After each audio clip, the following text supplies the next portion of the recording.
Hello, everybody. I wanted to quick put a video together. This one is focused on if you're looking for a new game to join. As everybody knows, once you get the bug of crypto gaming, you're always looking for the next game that could help you, whether it's a brand new game because your last game either exploded or flopped, or you're looking for an additional income stream. And in a lot of people's cases, once you get profitable in one game, you want to jump to the next game and add that, and then add another and another and another. It becomes very addicting. So one of the things that you need to do when you're looking is there's a number of steps that I typically go through when I'm checking out a new game. Now, there's a lot more steps that are involved. These are just 5 simple tips when you're looking for a new game, things that I would recommend. Let me take a step back. This is for entertainment purposes only. These are 5 things that I personally do. This is not financial advice, so don't take it as financial advice. I'm not a financial professional, but these are just tips that I go through when I'm looking at a new game to see if it's worth my time. So make sure you do your own research. These will help. So the first thing I want to say is never just go buy NFTs without looking at what's called the white papers. It's also called the light papers. These are the details of the game. It's basically their roadmap, not just from a roadmap perspective, but it's what they have detailed out as far as how the game's going to play, what the tokenomics is going to be, the characters, the phases. So you want to look at that no matter what game you're considering. Take a look at that.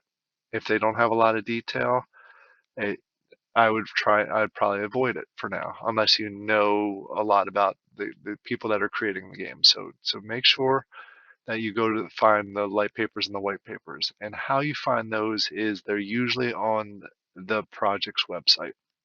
For example, Dragon Valley here, if you go to dragonvalley.io, it's up here. They call it the light paper. And if you click on that, it has all the details. And just so you're aware, just because they have light papers or white papers out there, it is not finalized. It is not set in stone, is what I should say. These, especially if it's in the early phases of a game and they're still in development, these will be adjusted often, and a lot of times in Discord they'll let you know that they get adjusted. So keep in mind that certain things could change in it, but it should give you the overall structure and gameplay. Um, Sometimes, as I mentioned, they're called white papers. If you come over to Office Land, uh, it's called white papers. It's the same, similar thing, just a different name for it. And then sometimes you'll go to a game, for example, NFT Pandas, and you'll have trouble finding it out here. Uh, what they call it is they call it bamboo paper. Um, I get it. I get the reason why they call it that, but sometimes it's a little confusing, especially if you're new to the game. But theirs is called the bamboo paper, and basically every project will have it out there. They'll also have roadmaps, which will tell you what's been completed, what the next steps are, what they're planning to do it. Again, this is a plan that can get adjusted, but at least gives you an idea of what's coming up. If you get to the point where it is the date that you're at and there is no other steps and still in early development, that means they don't have a good plan yet. So just keep that in mind. And then last but not least with this tip is always take a look at the team. All right, take a look at the team, see if you can get what their history is. Um, Take a look at them on LinkedIn or anything along those lines, and check them out. Do your research if you want to dive that far into it. Sometimes it's telling, sometimes it's not telling. I find white papers and roadmaps probably a little more telling, but if it's a good idea to also take a look at the team that's developing it. See if it's a team that you think you can trust. All right, so that's tip one.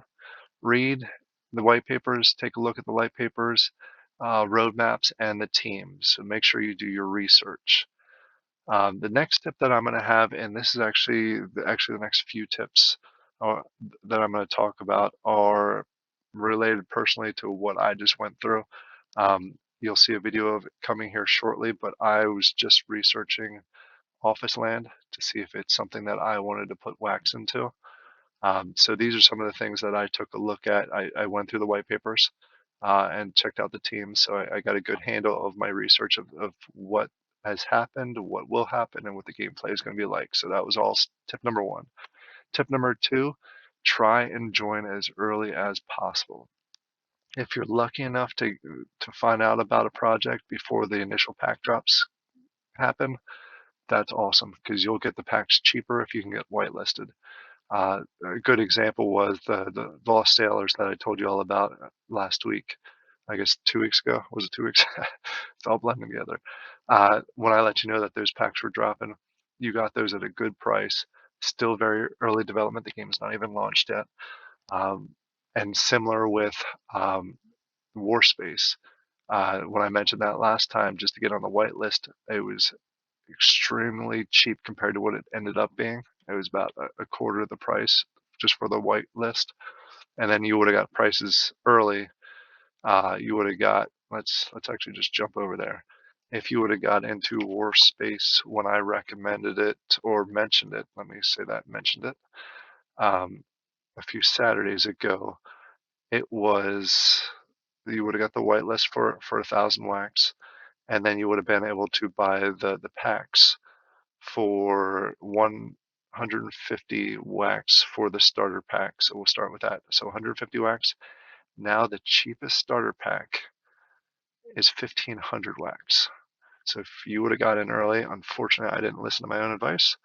I didn't do it, but and then if you would get the premium pack was 500 wax during the drop, and now that is 8,400 for the cheapest premium pack. So get in early if you can, and jump on those deals if you're able to research it early enough. If you're not able, that was tip number two. Tip number three, 99% of the time you are not going to get in there early enough, and you are not going to find the packs when they do their initial drop. It's very hard to find, and if you are able to find it, sometimes it's tough to determine whether it's going to be a good project or not. So jumping over to my example for Office Land, obviously I didn't get there before the initial packs were dropped. They were dropped a while ago. I think they were even dropped before Christmas. So I have the option to go to the secondary market, and I can either buy packs here, or I can buy individual characters here. They call them staff members. So tip number three is if you miss that initial drop, do not buy packs on the secondary market. There are exceptions. There are a few times, for example, Krypton, where it was still relatively early where I could buy a few packs on the secondary market at similar cost to what they were on the initial drop. That does not happen often, and that is no longer the case with Krypton. So my recommendation 90% of the time is take a look at the prices, take a look at the packs. It is most likely a better option to buy the individual characters and not do a pack where you hope that you get a good drop. I just made this mistake myself earlier today. That is why it is number 3 on the list. I ended up, as I was researching Office Land, and I'll go through this in all detail when I do my Office Land walkthrough. I initially bought a leader rank or leader rarity, which is great. But I thought to myself, I took a look at the website and I took a look at the packs. Oops, did not want to do it. Sorry. I took a look at the packs that they have available, and I thought to myself, 15 cards in a pack. I must get lucky with at least one of them. Of course, that's what everybody thinks when they buy a pack, especially on the secondary market. But if you look at the percentage, out of all those 15 cards, you know most of them are going to be the lowest level, the common ones. And then I would be really lucky to get anything higher than a senior or higher, which, spoiler, I did not. I got all interns and juniors. 15 cards a pack. The initial cost of this was $59.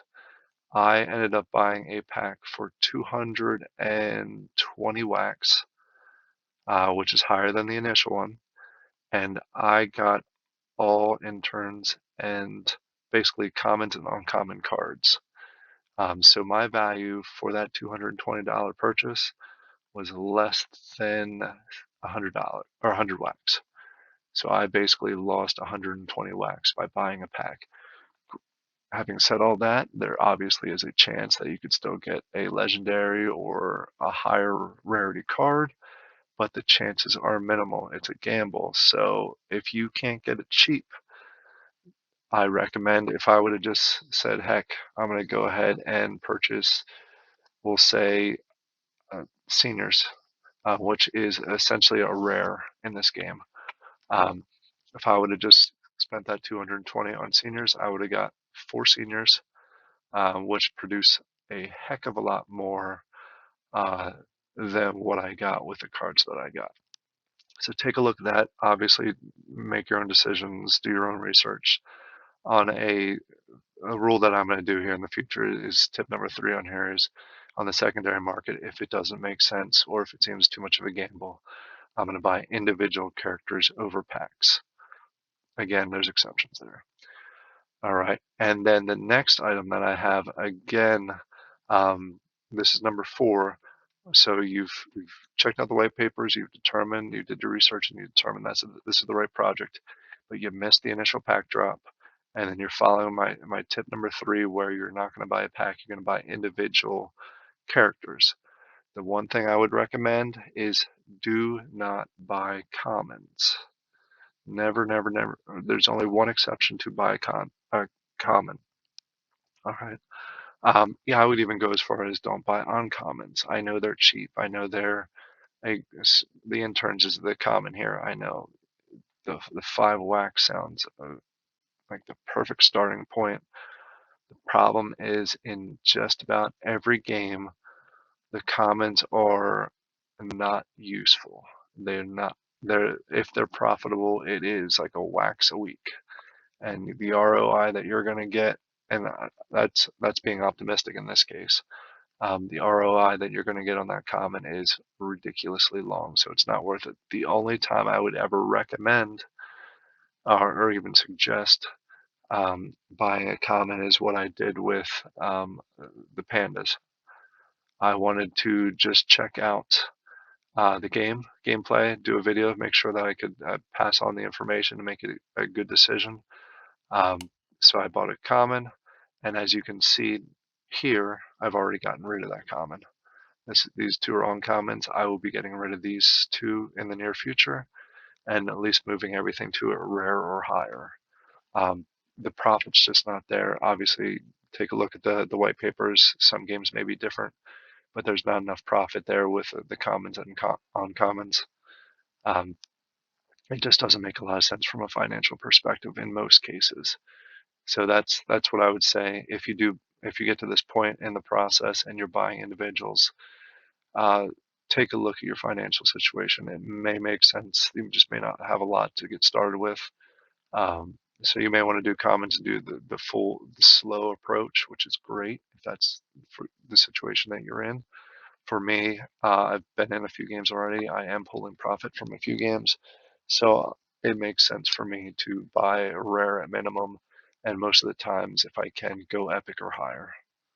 So it's going to give me a faster ROI in the long term. Granted, it's a bigger commitment, so it's more I could lose if the game doesn't go well. I understand that, but it just makes sense for my personal situation. All right, and last but not least, this is something that's very much overlooked, but becoming more and more critical, is don't ignore discords. Discords can provide a lot of good information, a lot of good contacts. It's the best way to keep up with a project. So make sure that you get involved with discords for any games that you are interested in. You'll learn a lot about the game. You'll get a feedback from other players, and the devs and the moderators will help you answer questions. In a lot of cases, they do giveaways. Um, they'll they'll give you random things. I haven't had a ton of luck with giveaways, but they do have a lot of giveaways out there, especially games. I'm just happen to be on the NFT Panda. They did a giveaway early today that I think they're planning on doing on a daily basis, where they are giving away like bundles of their coin, and all you have to do is join the Discord and listen into the giveaway. And they were giving away 40, 20, 40 BAM, which is their currency coins, um, things like that.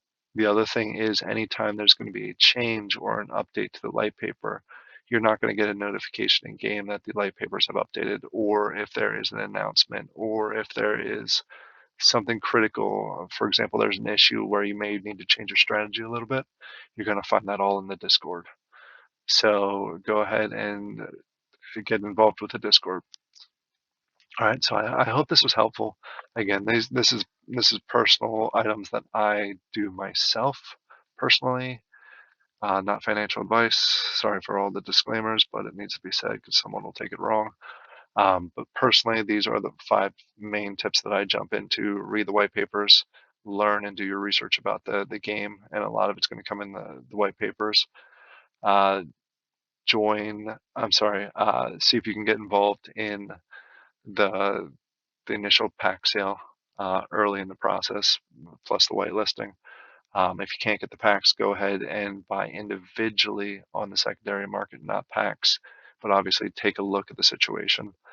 If you do buy individuals, do not buy commons, or I'd even go as far as not buying uncommons if it doesn't make sense for you. Try and get a higher rarity because it'll be better for you in the long run, quicker ROI, and much more profitable. And then last but not least, the Discord. Get involved with the Discord for the game. Learn about it. The one thing I forgot to mention with the Discords when I was talking about that is another huge benefit is if you do hear about games early, that's how you're going to get whitelisted for those initial pack sales. They almost always do it through the Discord. Each game is a little bit different. Some of them you just have to sign up. Some of them you have to buy a coin. Some of them you have to do some sort of participation in the Discord, but they're all either in the Discord, in some cases Telegram, but mostly the Discord. So that's why Discord is very important. I hope you enjoy this type of video. I hope some of this information helps when you're looking into a game. And I appreciate you all joining, and I hope you all have a great rest of your day. Thank you all.